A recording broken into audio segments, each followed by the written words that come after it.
Hi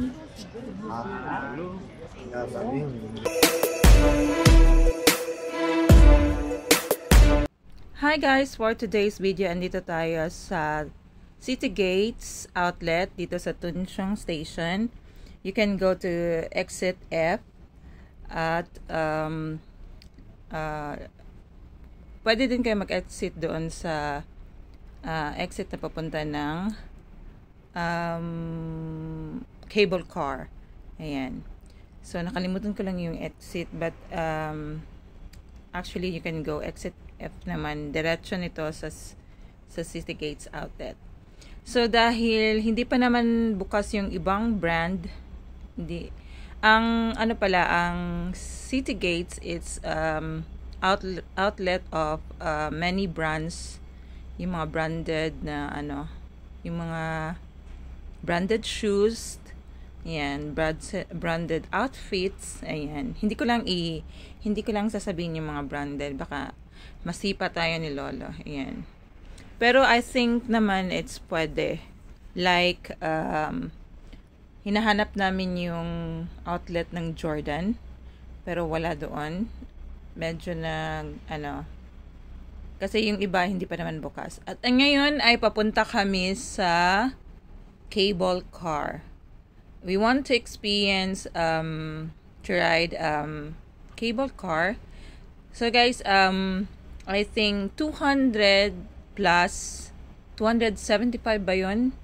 I'm not really sure kasi actually pumunta lang kami dyan pero hindi kami sumakay kasi ang haba-haba ng pila yan.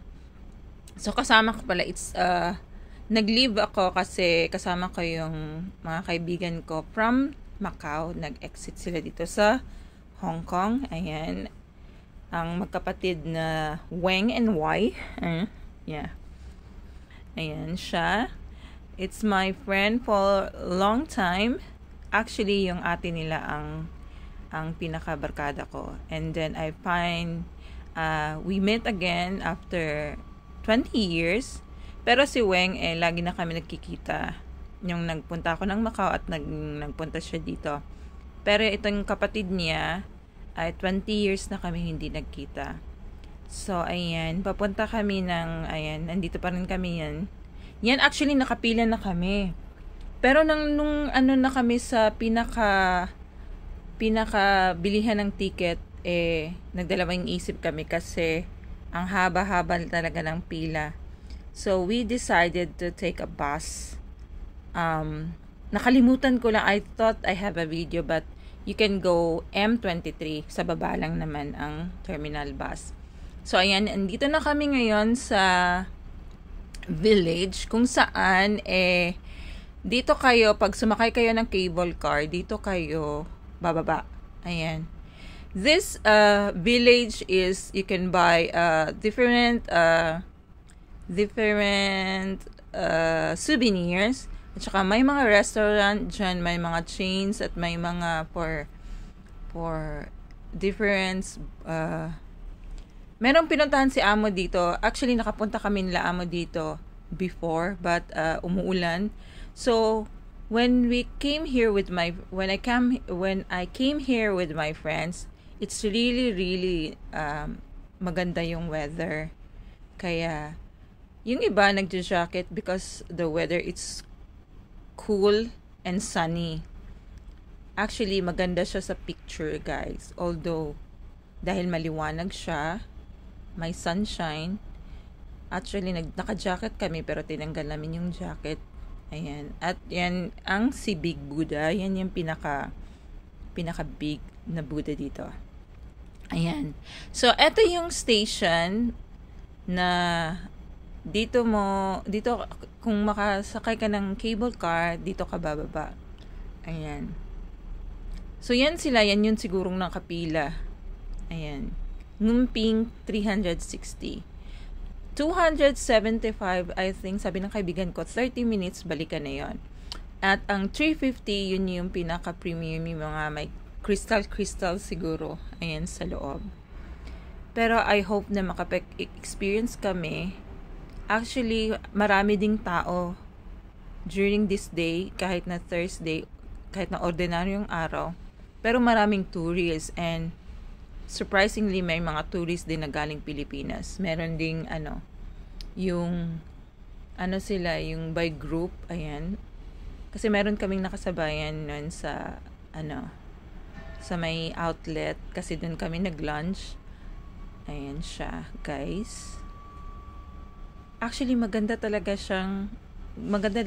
pag naka-cable car ka kasi overlooking. So, palis na kami dito sa village na to. Then, we will go to the temple. Ayan. Sa next location, pero dito pa rin sa Big Buddha. Big Buddha is part na siya ng Lantau Island. Actually, you can go by bus, or kung maganda gusto mong mag-hiking, you can go Lantau Trail. At ang last destination mo is dito talaga sa Big Buddha. Meron sana akong experience na nag-trail, kaya lang nung time na yon is napagod na ako kasi we go to Sunset Peak. Ito yung mga location niya, like yung pupunta ka sa may bus na papunta ng Tayo Village. Ayan. Iisang lang yon, yung location ng papunta dito, yung terminal na papunta dito is dun sa baba ng cable car. Nakalimutan ko lang videohan. You can go here by M23, and there's another terminal, or there's another bus going to Tayo Village. Maganda din yun. Marami nakapunta doon, I think. So, ayan guys, ito yun na yung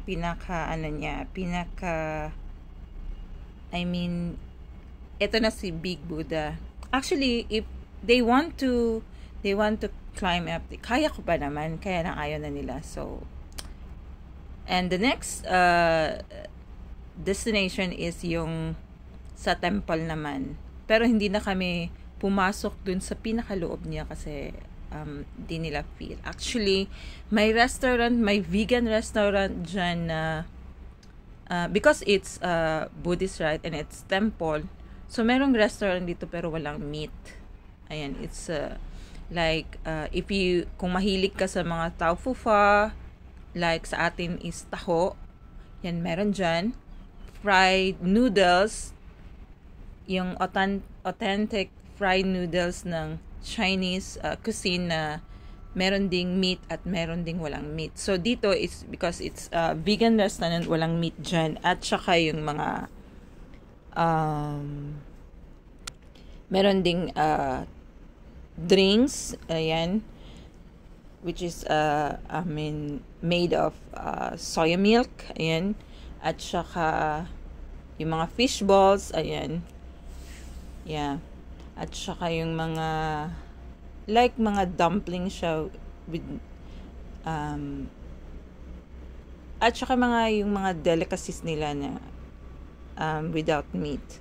So meron din and actually pumupunta yung mga locals dito to pray, like yung paisan, at saka meron ding mga souvenirs. Medyo mahal lang nga dito yung mga bracelet nila, mga chains, yan.